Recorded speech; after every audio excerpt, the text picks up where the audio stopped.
Pak, go. Oke pemirsa, kali ini berjumpa lagi dengan saya, Aksan Sulap. Kali ini saya akan persembahkan satu sulap dengan magic yang harus mempunyai ilmu kanuragan tinggi.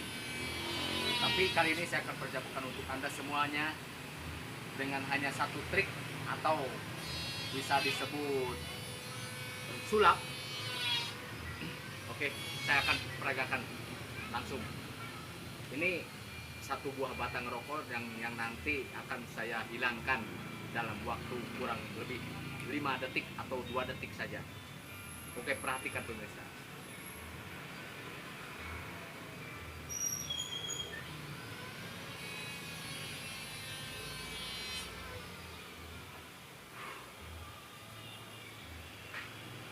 Hilang pemirsa.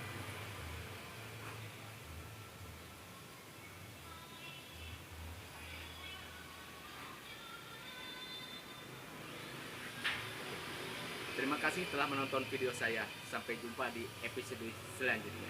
Terima kasih.